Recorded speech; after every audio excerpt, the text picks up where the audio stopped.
امور عامہ جو ہیں فرما رہے ہیں کہ وہ چیزیں جو موجود کی تین قسمیں ایک ساتھ موجود خاص میں سے ایک کے ساتھ خاص نہ ہو بلکہ تینوں یا دو میں پا جائیں. تو ایک فرق جو یہاں سامنے آتا ہے وہ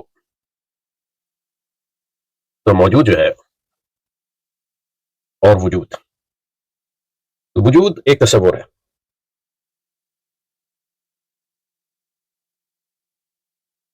یا ایک صفت ہے آپ کہہ لیں. تو موجود وہ چیزیں ہیں جن میں وجود کی صفت پائی جاتی ہے. موجود بھی ایک تصور ہے، لیکن یہ کہ وہ اشیاء پہ بھی صادق آتا ہے، یعنی اس کا خارج میں اس کا ما صدق بھی ہے. لیکن وجود کا بھی ما صدق ہے، لیکن یہ کہ ان معنوں میں نہیں ہے. آپ یہ نہیں کہہ سکتے کہ وہ وجود جا رہا ہے. تو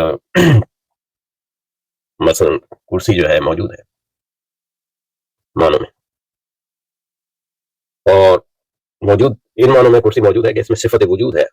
اب اس میں اختلاف ہے کہ وجود صفت ہے یا اور صفت دیگر صفات میں سے ایک صفت ہے، یا ایک ایسی صفت ہے جو جامع صفات ہے، یعنی صفات کی شرط ہے، اس کے بغیر کوئی صفت موجود ہی نہیں ہو سکتی. تو یہ کانٹ کا بھی نظریہ ہے، اور جہاں تک ہمیں پتہ ہے امام ابو الحسن اشعری سے بھی اس قسم کی بات منقول ہے. تو اس لحاظ سے وجود جو ہے صفت ہے، لیکن وہ دوسری صفات کی طرح صفت نہیں ہے، بلکہ وہ صرف تمام صفات کی وجود کی شرط ہے.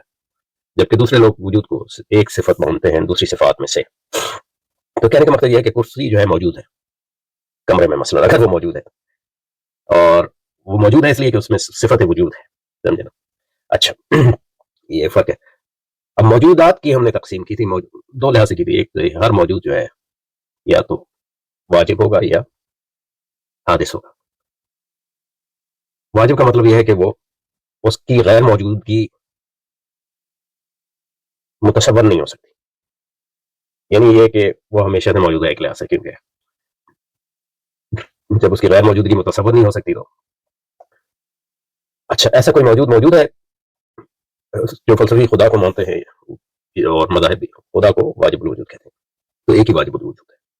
بعض دوسرے لوگوں کے نزدیک ایک سے زیادہ ہے، لیکن یہ کہ یہ اور جس چیز کا جو ہے موجود ہونا جو ہے اس کی غیر موجودگی جو ہے متصور ہو سکتی ہے، اس کو ہم حادث کہتے ہیں.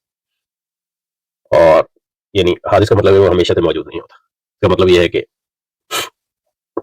اس کا کوئی سبب ہونا چاہیے اس کے وجود کا اور اس کی موجودگی کا. تو یہ بنیادی ایک فرق ہے. موجود کا ایک فرق ہم نے حضرت تھانوی سے بھی نقل کیا تھا ان کے تشریح مصطلحات سے. اس کو ابھی ذکر نہیں کرتے ہیں کیونکہ اس کا امور عامہ سے تعلق ہے، سچ نہیں. تو یہ موجود کی دو اقسام ہو گئی تھی، واجب اور حادث.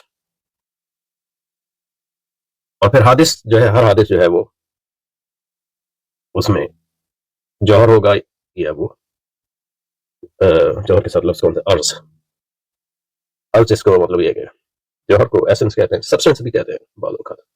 اور ارض کو جو کیونکہ ایسنس کا ترجمہ زیادہ ایسنس کا ماہیت ہونا چاہیے، اور سبسٹنس جوہر. اور ارض جو ہے وہ صفت ہے جس کو ایٹریبیوٹ بھی کہتے ہیں، یا فلسفیان اصطلاح میں ایکسیڈنٹس بھی کہتے ہیں. پھر ایکسیڈنٹس کی بھی اقسام ہوتی ہیں. تصور کی جاتی ہے کہ ایسے ایکسیڈنٹ، ایسے عروض بھی ہوتے ہیں جو ماہیت کا حصہ ہوتے ہیں، اور دوسرے وہ ہوتے ہیں جو ماہیت کا حصہ نہیں ہوتے، وغیرہ وغیرہ. کہنے کا مقصد یہ ہے کہ تصوراتی لحاظ سے ہم حادث کو دو حصوں میں ایسے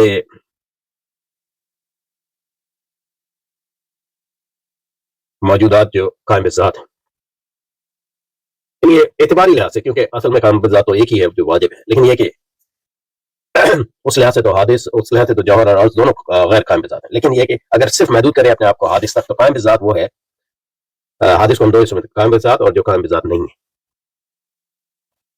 تو اس لحاظ سے جوہر جو ہے قائم بذات ہے، اور عرض جو ہے وہ تصور نہیں کیا جا سکتا کہ وہ خود اپنے آپ میں اس سے قائم ہو سکے. تو مثلا یہ کہ کرسی جو ہے وہ، اگر ہم کہیں کرسی باعتبار کرسی کے جو ہے یہ جوہر ہے، اور تو قائم بذات کو جوہر ہے. جبکہ کرسی کا جو رنگ ہے وہ جوہر نہیں ہے، کیونکہ یہ تصور نہیں ہو سکتا کہ کرسی کے بغیر یا میز کے بغیر یا کسی بھی چیز کے بغیر رنگ جو ہے، رنگ کا اپنا وجود دوسری چیزوں کے بغیر نہیں. تو رنگ جو ہے صفت ہو سکتی ہے اس لیے کہ وہ قائم بذات نہیں ہے، لیکن یہ کہ وہ جوہر نہیں ہو سکتا رنگ. یہ عمومی نظریہ گو کہ افلاطون کا نظریہ یہ ہے کہ جوہر بھی، کرسی بھی ہے موجود ہے، اور رنگ بھی موجود ہے، گو کہ قائم بذات ہیں. تو یعنی تصور رنگ جو ہے وہ ایک عالم خیال میں یا عالم آئیڈیل ورلڈ جس کو وہ کہتا ہے اس میں موجود ہے. لیکن ارسطو کا نظریہ یہ ہے کہ رنگ جو ہے اس کے لیے جو ہے جوہر کی ضرورت ہے. وہ جوہر کرسی بھی ہو سکتا ہے اور دوسرا بھی ہو سکتا ہے، لیکن یہ کہ جوہر جو ہے وہ ایکچولی جو ہے موجود ہو سکتا ہے اپنے آپ میں، جیسے کرسی ہے مثلا۔ اب یہ باتیں ہم پہلے کر چکے ہیں۔ اب امور عامہ کیا ہے؟ تو وجود کی قسمیں یہ ہو گئی 3 اس لحاظ سے۔ پہلے تو 2 ہیں، واجب اور ممکن یا حادث، اور پھر ممکن اور حادث کی 2 قسمیں ہو گئی، جوہر اور عرض۔ تو کہہ رہے ہیں امور عامہ وہ پرنسپلز ہیں، اصول ہیں یا وہ تصورات ہیں جو یا تو ان تینوں میں موجود ہوں یا کم از کم ان تینوں میں سے 2 میں موجود ہوں۔ تو مثلا اس کی مثال دی وجود، تو وہ کہ ان کا وجود مختلف ہے تینوں کا، یہ 1 2 3، لیکن بہرحال وہ وجود تو ہے، واجب بھی وجود ہے اور جوہر بھی وجود ہے، جوہر کا بھی وجود ہے اور عرض کا بھی وجود ہے، گو کہ ان کے وجود جو ہے مختلف ہیں۔ یعنی واجب جو ہے اس کا وجود جو ہے، اس کا سبب جو ہے خود اسی کے اندر ہے، اس کے باہر نہیں، اس کے مقابلے میں جوہر اور عرض کا جو سبب ہے ان سے باہر ہے۔ لیکن جب اگر ہم اپنے آپ کو حادث تک محدود رکھیں تو جوہر وہ چیز ہے جو اپنے آپ قائم رہ سکتی ہے، جبکہ عرض وہ ہے جو اپنے کام، لیکن تینوں کا وجود ہے۔ تو اس لحاظ سے وجود جو ہے، اس تصور کو جو ہے امور عامہ کہتے ہیں۔ تو ایسے تصورات جو وجود پر موجود پر کم از کم 2 قسم کے موجودات پر ثابت آ سکیں، یا 3 قسم یا 2 قسم۔ اگر صرف ایک موجود کے ساتھ خاص ہو تو اس کو امور عامہ نہیں کہہ سکتے۔ اچھا، اب حدوث اور امکان مثلا یہ ہے کہ یہ بھی امور عامہ ہے، اس کی مثال دی حدوث اور امکان۔ تو حدوث جو ہے، حدوث کا مطلب ہے کہ پہلے ہونا، پہلے ایسا بھی اس پہ حال آتا ہے جب وہ نہیں تھا، اور امکان کا مطلب یہ ہے کہ وہ ممکن ہے، یعنی ہو سکتا ہے ہو سکتا ہے نہ ہو، یعنی تصوراتی لحاظ سے۔ تو یہ تصورات جو ہے جوہر پہ بھی ثابت آتے ہیں اور عرض پہ بھی ثابت آتے ہیں، لیکن حدوث جو ہے یہ واجب پہ شامل نہیں ہوتا کیونکہ واجب ہمیشہ سے موجود ہے، اور امکان بھی واجب پہ شامل نہیں ہوتا کیونکہ امکان اس میں یہ ممکن ہی نہیں ہے کہ وہ نہ ہو مثلا۔ تو حدوث اور امکان گو کہ وجود کی طرح تینوں پر ثابت نہیں آتے، لیکن کم از کم 2 پر ثابت آتے ہیں، تو اس لیے حدوث اور امکان بھی جو ہے